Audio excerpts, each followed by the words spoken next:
오늘 말씀은 예수만 그들과 함께 계셨다. 예수만 그들과 함께 계셨다라는 제목으로 설교를 하도록 하겠습니다. 영화 홀리데이의 실제 주인공으로 1988년 인질극을 벌였던 탈주범 지강호는 이런 말을 했습니다. 돈 없고 권력이 없이 못 사는 게 이 사회다. 대한민국의 비리를 밝히겠다. 돈이 있으면 판검사도 살 수 있다. 유전무죄, 무전유죄, 우리 법이 이렇다라고 말했습니다. 33년이 지났지만 여전히 우리가 사는 세상은 달라진 것이 없는 것 같습니다. 어쩌면 주님이 오시는 날까지 인간의 삶은 불공평과 절망의 연속일지도 모릅니다. 그런데 우리를 더 절망스럽게 하는 것은 각종 윤리적인 문제를 일으킨 이들이 교회에서 주님께 용서받았다고 주장하며 목회자가 되거나 간증을 하는 겁니다. 피해자에 대한 직접적인 사과나 반성 없이 그저 자신도 하나님께서 주신 은혜로 이렇게 변화되었다거나 아니면 나도 괴로움을 많이 당하고 고난 가운데 주님을 만났다라며 은혜를 체험했다고 주장하는 것은 또 다른 상처를 주는 행위가 될 수도 있습니다. 이미 2600년 전에 남유다 왕국의 심판을 예언했던 예레미야는 이렇게 말했습니다. 힘 있는 자든 힘이 없는 자든 모두가 자기 이속만을 채우며 사기를 쳐서 재산을 모았다. 예언자와 제사장까지도 모두 한결같이 백성을 속였다. 백성이 상처를 입고 앓고 있을 때 괜찮다 괜찮다고 말하지만 괜찮기는 어디가 괜찮으냐. 모두가 자기 욕심만 채우며 사는데 종교인들은 오히려 그걸 부추기는 그런 시대적인 모습을 묘사하고 있습니다. 종교가 부와 명예를 가져다 준다고 기복주의로 간 겁니다. 14절 말씀에 백성이 상처를 입고 앓고 있다라는 말은 자기 욕망과 이기심에 빠져 사는 이들의 삶이 점점 망가져 가고 있음을 지적하는 것입니다. 그럼에도 불구하고 이를 지적하고 문제를 개선하라고 촉구해야 할 종교인들마저 잘한다면서 방치하고 있는 것을 말합니다. 하나님께서는 이런 일들을 그냥 넘어가지 않으십니다. 15절 말씀은 이렇게 나옵니다. 그들이 그렇게 역겨운 일을 하고도 부끄러워하기라도 하였느냐. 천만에 그들은 부끄러워하지도 않았고 얼굴을 붉히지도 않았다. 그러므로 그들이 쓰러져서 시체더미를 이룰 것이다. 내가 그들에게 벌을 내릴 때 그들이 모두 쓰러져 죽어 있을 것이다. 나 주의 말이다. 라고 하셨습니다. 하나님은 자비하신 분인 동시에 정의로운 분이라는 사실을 잊지 말아야 합니다. 죄를 눈감아 주시거나 모른 채 하지 않는 분이라는 점입니다. 정의를 외치고 가장 공정해야 할 자들이 백성을 속이며 사는 세상은 분명 하나님이 기뻐하시는 곳이 될 수 없습니다. 한 발 물러서서 세상은 그럴 수도 있다고 해도 교회마저 그렇게 되어서는 안 되겠습니다. 교회는 물질과 권력이 아니라 바로 예수 그리스도께서 우리의 주인 되심을 고백하기 때문입니다. 두 번째 본문인 고린도후서 4장 5절과 6절 말씀을 보면 창조의 첫날 어둠 속에 빛이 비쳐라 말씀하신 하나님께서 예수 그리스도를 통해서 우리에게 그 빛을 비춰주고 있다고 말합니다. 저는 이 빛이야말로 하나님의 사랑과 은혜 그리고 돌보심이라고 생각합니다.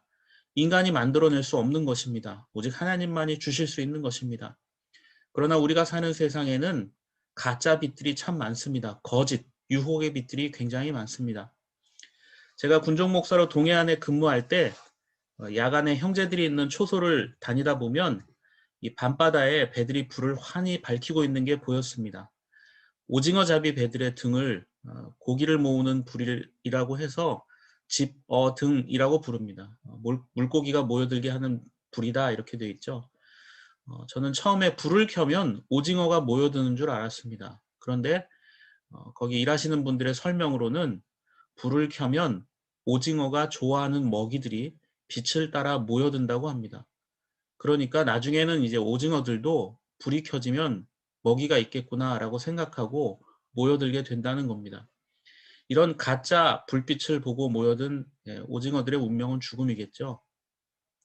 우리를 가짜, 거짓에 빠지게 만드는 우리 시대를 대표하는 거짓 빛은 어쩌면 물질과 권력일지도 모르겠습니다. 물질과 권력. 이것은 마치 이카로스의 날개와도 같습니다. 그리스 신화에 나오는 이카로스는 그 아버지 다이달로스와 함께 아무도 빠져나올 수 없는 미궁에서 벗어나기 위해서 밀랍과 새의 깃털로 날개를 만들었던 사람입니다. 날개가 완성되자 아버지 그 다이달로스는 이카로스에게 주의사항을 하나 알려줍니다. 너무 높이 날면 태양열에 의해서 밀랍이 녹으니 너무 높이 날지 말고, 너무 낮게 날면 바다의 물기에 의해서 이 새의 깃털이 물에 젖고 날개가 무거워지니까 항상 하늘과 바다의 중간으로만 날아가야 한다. 이런 명령을 줍니다. 그런데 이카로스는 이 아버지의 충고를 무시하죠. 그래서 결국 하늘을 더 높이 날고 싶고 태양까지 가보고 싶다가 결국 태양 근처까지 갔다가 밀랍이 녹는 바람에 바다에 추락하여 죽고 맙니다. 태양과 바다를 조심하라 했는데 결국은 그 모든 곳에 다 들어갔다가 죽고 만다는 점입니다. 인간의 헛된 욕망과 오만이 빚어내는 이 비극을 정확하게 보여주고 있습니다. 물질과 권세를 추구하면 중간을 지키기 어렵습니다. 공정함이나 정의는 더욱 거리가 멀어질 뿐입니다. 물질과 권력이 있으면 뭐든지 할 수 있을 것 같지만 물질과 권력이 주인 노릇하는 세상은 위험한 세상입니다. 지금 우리에게 필요한 것은 예수 그리스도라는 참된 빛, 그분 한 분밖에 없다라는 사실입니다.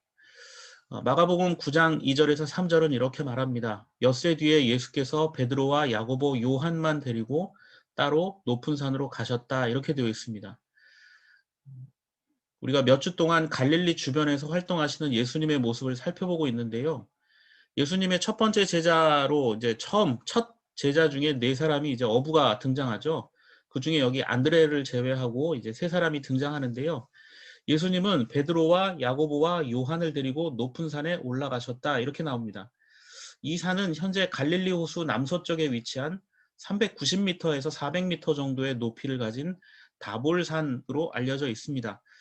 지도를 좀 보시면 이렇게 되어 있습니다. 지금 현재 이스라엘 지도를 제가 구글맵을 어제 검색하면서 작성을 했습니다. 세상이 살기 좋아서 이제는 가보지 않아도 얼마나 걸리는지, 교통이 얼마나 걸리는지 알 수가 있는데요. 자, 갈릴리 호수가 여기 있죠. 우리가 2주 동안 이제 설교 시간에 살펴봤던 가버나움이 이곳에 있습니다. 그래서 제가 구글맵으로 이제 내비게이션을 찍었습니다. 가버나움 시나고그라고 해서 이제 가버나움 회당이 있는 곳에서 예수님이 6일 후에 올라가셔서 기도했던 다볼산 또는 변화산이라고 하는 그곳의 위치가 찾아보니까 약 50km 정도 떨어져 있는 이 정도 거리가 됩니다. 자동차로 가도 1시간 정도 거리입니다. 50km니까 하루에 한 10km씩 이동하면서 여기 이곳저곳을 둘렀다면 6일 뒤에는 그곳에 충분히 도착하실 수 있을 것 같습니다. 그리고 이 다볼산에서 바로 가까운 곳, 약 15km 정도 떨어져 있는 곳에 예수님께서 어린 시절을 보내신 나사렛이라는 곳이 있습니다. 굉장히 가까운 지척에 있는 거리들입니다. 그리고 이 나사렛에서 남쪽으로 200km 정도 이제 사해를 끼고 내려가면 예루살렘이 있고 예루살렘에서 더 내려가면 예수님이 태어나신 베들레헴이 있습니다. 아기들을 죽이는 그것 때문에 예수님께서 부모님과 함께 이 나사렛이라는 곳까지 피난을 오셨는데 현재 나사렛이라는 곳의 동네가 이렇고요. 예수님이 사역이 거의 대부분 이 일대에서 이루어지게 됩니다. 그래서 이런 어떤 장소적인 개념들을 이렇게 보시면 이곳에 이런 활동을 하셨구나라고 알 수 있을 것 같습니다. 자, 다볼산에서 예수님은 그 모습이 변했다 이렇게 나옵니다. 여기서 변했다는 단어는 원문에서 자기 스스로 변했다라는 뜻이 아니라 변함을 당했다라는 수동형으로 되어 있습니다. 즉 예수님 스스로 무언가 보여주려고 야 내가 이렇게 되겠다라고 하신 것이 아닙니다.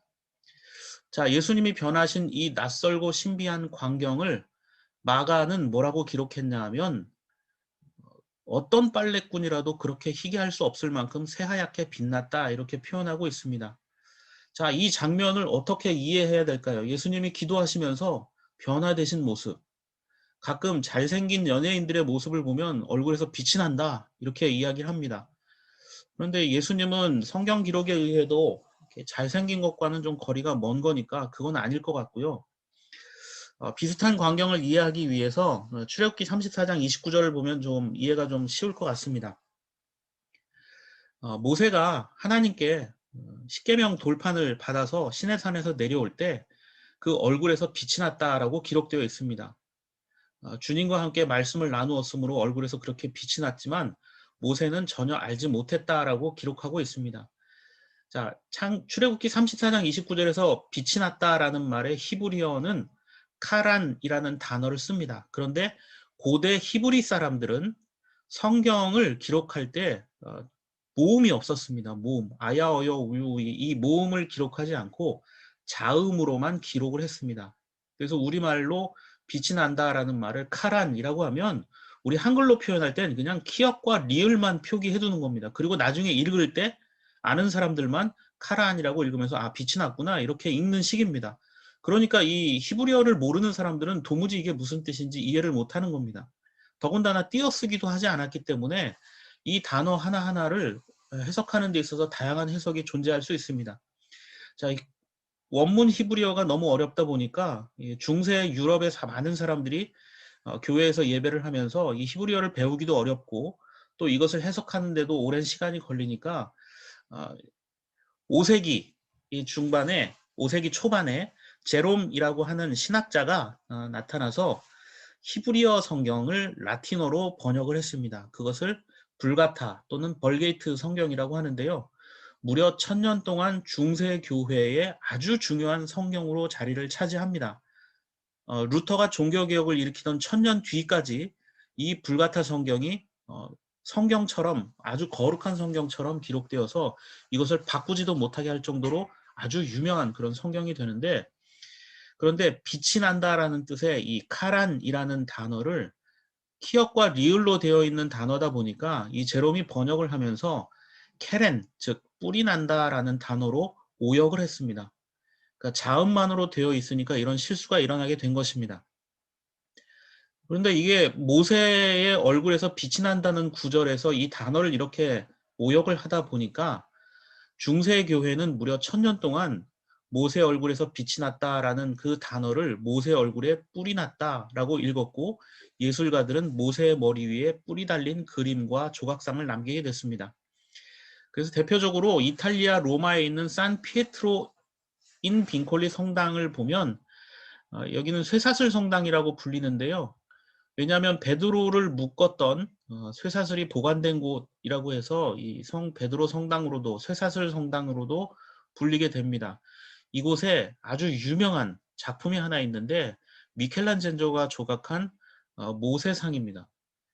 이 모세상이 조각된 게 1515년이니까 무려 500년이 지났음에도 불구하고 생동감 있는 작품을 보고 있으면 금방이라도 모세가 움직일 것처럼 묘사되어 있습니다. 근데 이 모세의 조각상에는 모세의 머리 위에 뿔이 2개가 달려 있습니다. 어떤 분들은 고대에는 이 뿔이 힘과 권위의 상징이라 이 빛을 뿔 모양으로 묘사한 것이 아니냐 이렇게 추측하기도 하는데, 이게 뭐 뿔이 됐건 광채가 됐건 사람들이 보았을 때 모세가 하나님을 만나고 온 그 자체가 굉장히 신비스러웠을 뿐만이 아니라 모세의 얼굴이, 하나님을 만난 모세의 얼굴이 평소 모세를 알던 사람들이 보았을 때 얼굴과는 완전히 달랐을 것이라는 점을 우리에게 설명해 주고 있습니다. 그런데 성경 말씀은 모세는 자기가 그렇게 변화된지 몰랐다라고 이야기하고 있잖아요. 그래서 모세의 얼굴이 완전히 변화되었지만 사람들이 그것을 보고 너무 놀라워서 얼굴에 빛이 난다. 그런데 모세는 몰랐다라고 설명할 수 있다는 겁니다. 자, 얼굴에 빛이 난다. 이걸 어떻게 설명할 수 있을까요? 시골 의사의 아름다운 동행이란 책으로 유명한 그 박경철이라는 의사가 있습니다. 이분이 의사라는 직업상 많은 환자들을 만나게 되고 삶과 죽음을 경험하게 되었는데, 자신이 의사를 하면서 많은 사람들을 만나면서 한 가지 터득한 게 있다는 겁니다. 바로 사람들의 얼굴에서 나는 빛을 구분할 줄 알게 되었다라는 것입니다. 예, 저도 장사해 보니까 처음 만나는 사람이지만 얼굴을 보면 아, 저 사람이 대략 어떤 삶을 살았겠구나 추측할 수 있을 정도로 얼굴에 그 좀 이렇게 빛이 있는 게 조금 보이는 것 같습니다. 이 박경철 원장이 강의를 하면서 뭐라고 얘기했냐면 이렇게 얘기를 했어요. 사람의 얼굴의 빛깔과 때깔은 다르잖아요. 때깔은 돼지처럼 먹고 색조 화장품을 바르면 좋아집니다. 하지만 빛깔은 습관, 태도, 사고, 삶의 방식들이 지금까지 내 얼굴에 반영되어 반죽으로 나온 것입니다. 라고 설명합니다. 아마 모세는 하나님과 말씀을 나누면서 또는 하나님을 만나면서 그의 모든 가치관이 변화됐던 것 같습니다. 그러니까 그 얼굴 표정이 달라진 거예요. 뭔가를 깨달았을 때 기쁨의 얼굴 또는 하나님을 만났을 때 야, 이제 새로운 삶을 살 수 있겠구나 하는 그 확신과 신뢰의 그 마음가짐이 얼굴에도 표현된 것은 아니었을까 생각해 봅니다. 그게 그대로 그의 얼굴에 나타나게 되는 거죠. 예수님이나 모세의 공통점은 세상 그 무엇과도 바꿀 수 없이 또 세상 그 어떤 것과도 상관없이 오직 하나님 앞에 서 있는 자들에게 나타나는 공통점은 아닐까라고 생각해 보게 됩니다. 저는 어, 우리의 또는 여러분의 얼굴과 삶에도 예수님의 흔적들이 담겨 있어야 한다고 봅니다. 잠언 9장 10절은 주님을 경외하는 것이 지혜의 근본이요 거룩한 일을 아는 것이 슬기의 근본이다 이렇게 말합니다.